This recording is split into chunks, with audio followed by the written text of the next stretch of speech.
Buenas noches, alumnos. Estamos ahora con la tercera clase de educación cívica. Vamos a hablar ahora de los derechos y deberes, los derechos netamente humanos. Miren, hablar de los derechos humanos es hablar de todo un proceso de desarrollo de la humanidad misma. Estos derechos, que son los principios que debe tener por persona, por su propia naturaleza, no, son generados a través del contexto histórico y a través de la misma sociedad. Eso nos indica que nuestra sociedad está en constante progreso y desarrollo. ¿Qué quiere decir? Que los distintos gobiernos del mundo han generado muchas veces dictaduras o retrocesos en torno de los principios, ¿no?, que tiene toda persona, vulnerando, en este caso, su derecho a la vida, ¿no?, a la salud y al respeto. Es por eso que es muy importante hablar de los derechos. Pero recordemos una cosa, todo principio llamado derecho, que es algo necesariamente natural en el hombre, necesariamente genera una responsabilidad que sería un deber. ¿Ya? Entonces, ¿qué son los derechos de manera general? Acá te pongo, por ejemplo, ¿no?, sus significados, sus siglas básicas: derechos humanos. ¿Los derechos qué son? Son un conjunto de facultades que goza toda persona y por la cual esta persona puede exigir a la sociedad y al Estado un trato adecuado, inalienable, ¿no? Toda persona, a través del contexto histórico, ¿no?, mundial, hemos podido reconocer que hay algo primordial que los seres humanos debemos compartir y sobre todo sustentar. ¿Cuál es? El derecho a la vida. Nadie puede quitarle la vida a alguien porque se le venga en gana, salvo, en este caso, por el mismo Estado.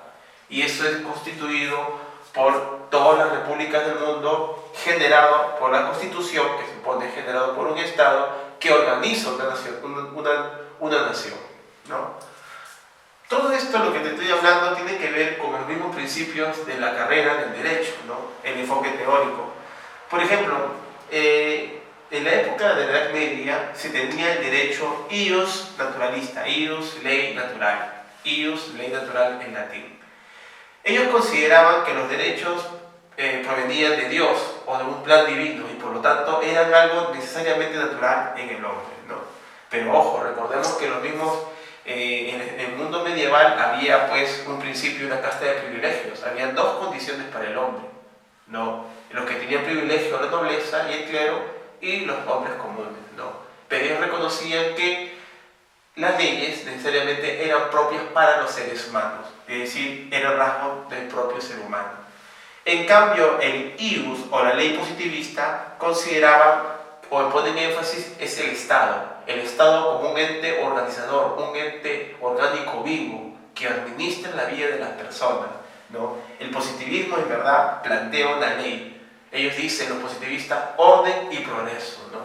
Desgraciadamente el positivismo, como doctrina filosófica, caló no solo en el derecho, pero a través de ciertas consecuencias históricas fue terrible, ¿no?, generando muchas veces guerras en el siglo XIX y, por qué no decirle, ¿no?, ciertas ideologías malsanas. Vamos a utilizar el positivismo en el siglo XX como el nazismo.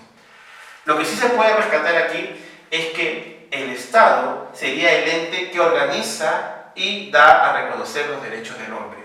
En cambio, el ius naturalista es algo necesariamente propio del hombre.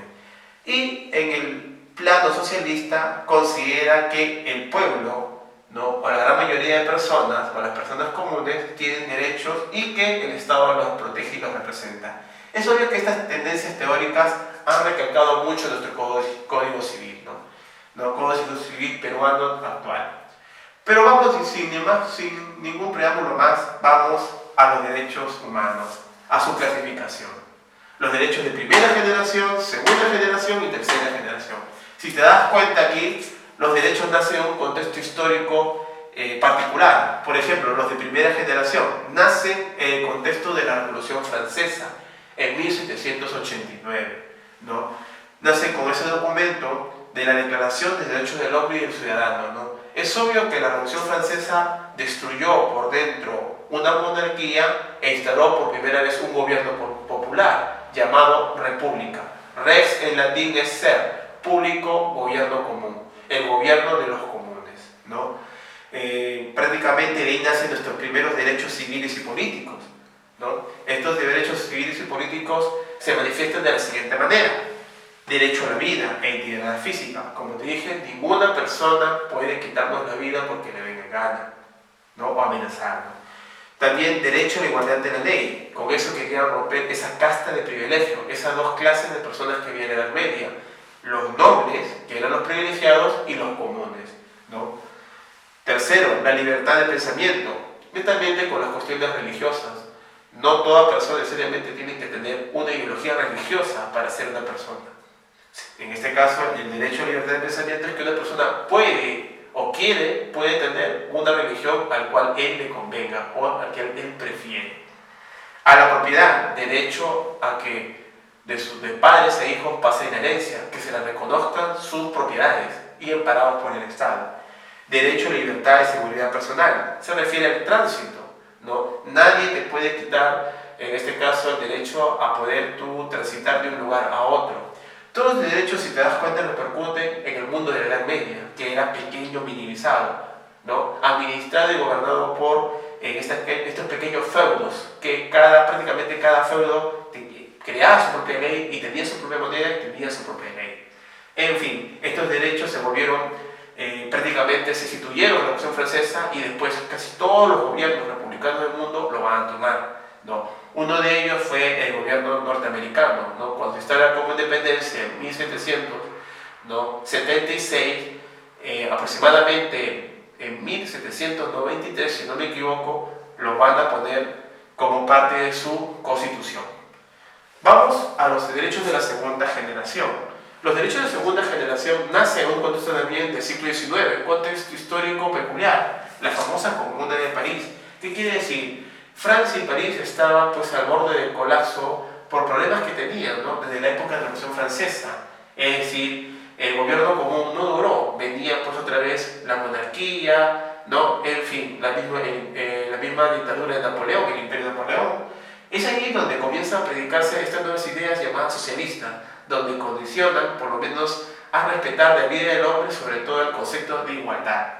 Esta Comuna de París fue tan famosa en el mundo europeo que prácticamente promovió no solo los derechos civiles y políticos, sino derechos que ahora creo que para nadie es incuestionable, ¿no? Pero que desgraciadamente muchas veces no se respetan. Derechos sociales, como que a una vida digna, ¿qué quiere decir? A que toda persona tiene que tener un respeto por otra persona. No puede haber ningún tipo de segregación o discriminación de ningún tipo, ¿no? Ni siquiera de índole económico, ni racial, ni sexual, ¿no? Al trabajo, un trabajo digno, que se le respete una cantidad de horas y se le pague un buen justo salario. A la libre sindicalización, un sindicato es la organización de los trabajadores para pedir sus justos pagos, sus justos derechos ante su jefe, ¿no? Ante su empresario. A la salud, es decir, todos debemos tener acceso a la salud, ¿no? Y a la asistencia básica, que toda persona tenga lo mínimo para poder vivir, para poder sustentarse. Pasamos pues a los derechos de tercera generación. Los derechos de tercera generación también nacen en un contexto después, ¿no? de esta llamada Segunda Guerra Mundial o esta Segunda Gran Guerra, ¿no? Nacen después de todo lo que fue la enseñanza nazi, ¿no? Por primera vez el hombre en el siglo XX se da cuenta que las cosas no están todavía solucionadas, que aún estos derechos que han ido poco a poco creciendo y desarrollándose, todavía faltaba madurar. Y es ahí donde se crea el contexto de un supragobierno, ¿no? internacional, que es la ONU, ¿no? que pueda administrar en este caso una política de paz para todos los pueblos de la Tierra. ¿Qué quiere decir?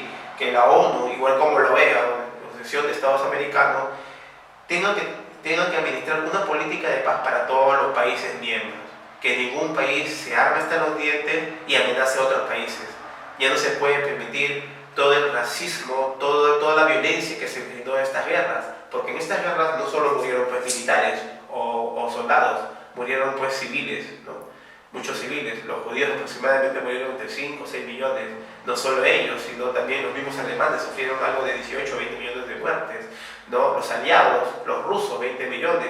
¿Qué quiere decir? Que nuestras guerras ahora son tan terribles y ahora con armas nucleares pues sería pues prácticamente si habría una posible tercera guerra mundial sería pues planetaria. Es por eso que se instituyen estos derechos después de la Segunda Guerra Mundial, ¿no?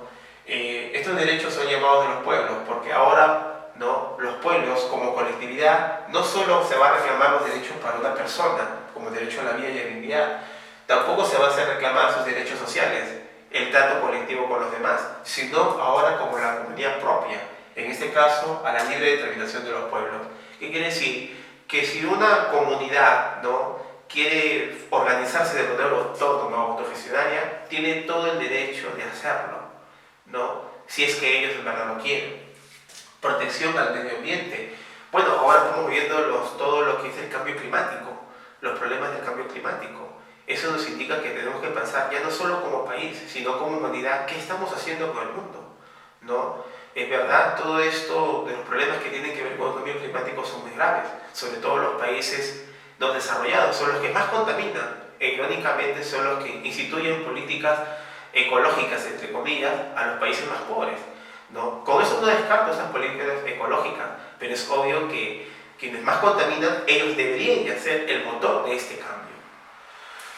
Derechos a los pueblos a la paz, ¿no? Como te dije, ningún gobierno se le puede permitir un imperialismo, ¿no? Es decir, predominar con los otros países, pero de manera belicosa, ¿no? Y sobre todo amenazando con armas. Desgraciadamente las potencias tienen armas de destrucción masiva, ¿no? Tienen pues armas o misiles nucleares.